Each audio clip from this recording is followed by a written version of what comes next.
Hi friends, வாங்க இன்றைக்கி என்ன செய்ய போகிறோம்னா முட்டையும் ப்ரெட்டும் வச்சு சூப்பராக ஒரு ஸ்நாக்ஸ் செய்ய போகிறேன். வாங்க ஒரு 3 முட்டை உடச்சிக்கிடுவோம். ஒரு கிண்ணத்தில்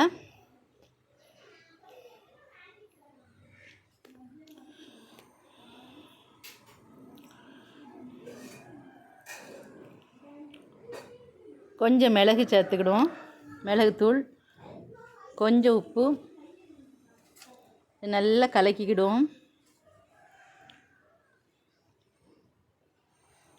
நல்லா கலக்கிட்டு ஒரு கிண்ணத்தில் எண்ணெய் தேய்ச்சி இதை அந்த கிண்ணத்தில் ஊற்றிக்கிடுவோம்.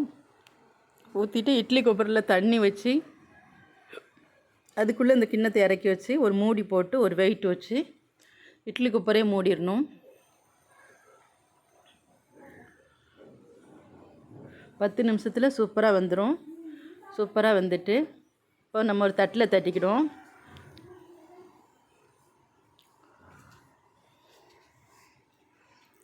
இதை சின்ன சின்ன பீஸாக கட் பண்ணிக்கிடுவோம்.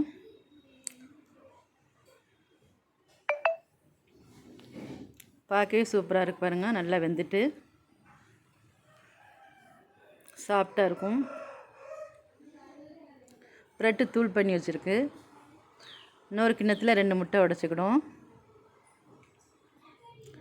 வெறும் முட்டையை உடச்சி கலக்கிக்கிடுவோம் நல்லா.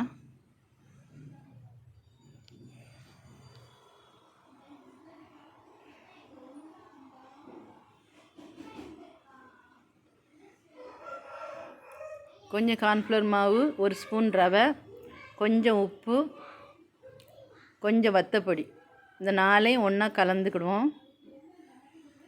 சட்டி காஞ்சிட்டு எண்ணெய் ஊற்றிக்கிடுவோம். இந்த வெட்டி வச்ச பீஸை அந்த மாவில் நல்லா பரட்டிக்கிடுவோம். அதுக்கடுத்து முட்டையில் ஒருக்கா பரட்டிக்கிடுவோம். இன்னொருக்கா மாவில் பரட்டிக்கிடுவோம்.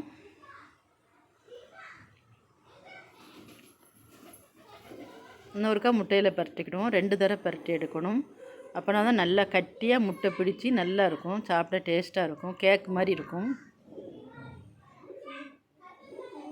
இப்போ ப்ரெட்டில் போட்டு நல்லா பரட்டி எடுத்துக்கிடுவோம்.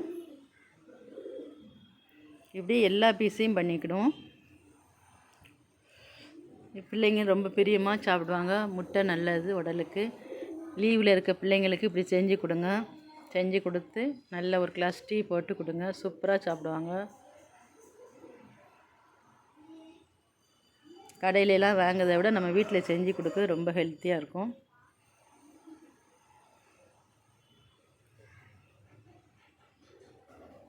இப்போ எண்ணெய் காஞ்சிட்டு நம்ம அதில் சேர்த்து பொரிச்சிக்கிடலாம்.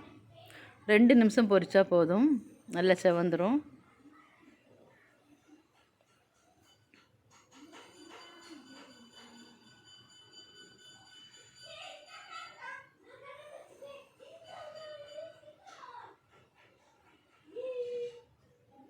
அப்படியே பெரட்டி விட்டுக்கிடுவோம்.